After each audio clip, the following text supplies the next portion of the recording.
antecedente diplomático. A guerra entre o Império do Japão e os Estados Unidos era uma possibilidade, e que cada nação estava ciente e planejada desde a década de 1920. O relacionamento entre os dois países foi cordial o suficiente para que continuassem sendo parceiros comerciais. As tensões não cresceram seriamente até a invasão japonesa da Manchúria, em 1931. Na década seguinte, o Japão se expandiu para a China, levando à Segunda Guerra Sino-Japonesa em 1937. O Japão gastou um esforço considerável tentando isolar a China, e tentou garantir recursos independentes suficientes para alcançar a vitória no continente. A Operação Sul foi projetada para auxiliar esses esforços. A partir de dezembro de 1937, eventos como o ataque japonês ao USS Panay, o incidente Allison e o massacre de Nanquim movimentaram fortemente a opinião pública ocidental contra o Japão.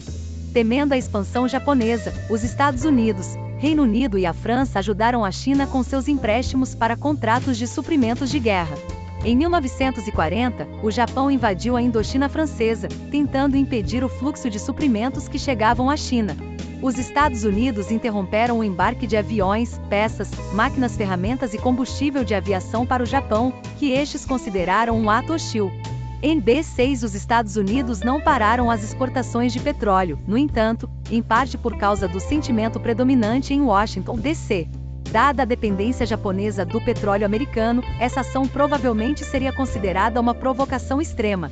Em meados de 1940, o presidente Franklin D. Roosevelt mudou a frota do Pacífico que estava em San Diego para o Havaí. Ele também ordenou um acúmulo militar nas Filipinas, tomando as duas ações na esperança de desencorajar a agressão japonesa no Extremo Oriente.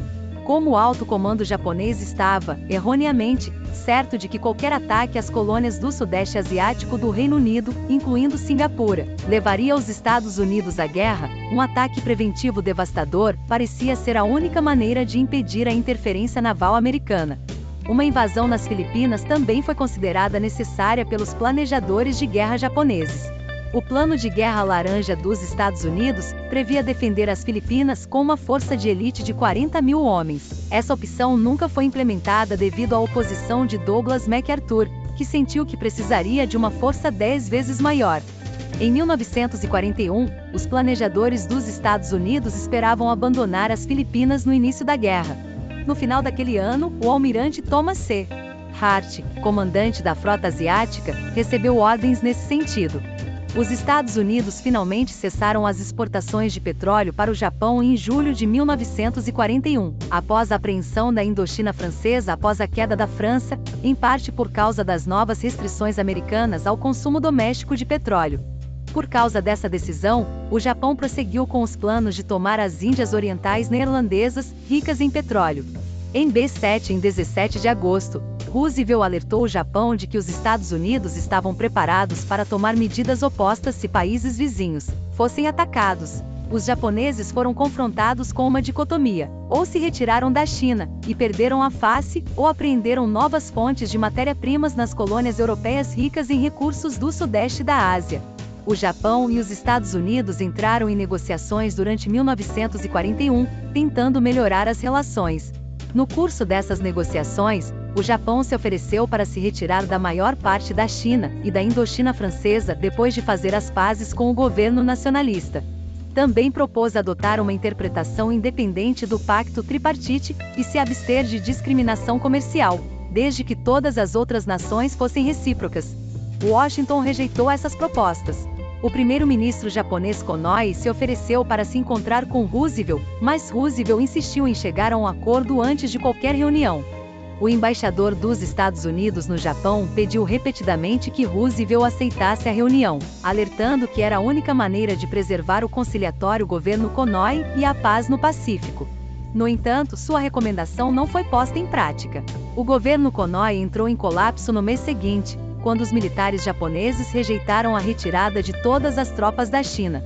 A proposta final do Japão, apresentada em 20 de novembro, se ofereceu para se retirar do sul da Indochina francesa e se abster de ataques no sudeste da Ásia, desde que os Estados Unidos, Reino Unido e os Países Baixos fornecessem 1 milhão de galões de combustível de aviação, levantando suas sanções contra o Japão e cessar a ajuda à China.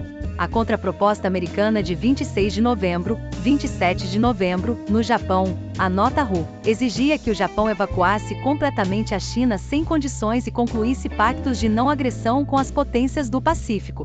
Em 26 de novembro no Japão, um dia antes da entrega da nota, a força-tarefa japonesa deixou o porto para Pearl Harbor.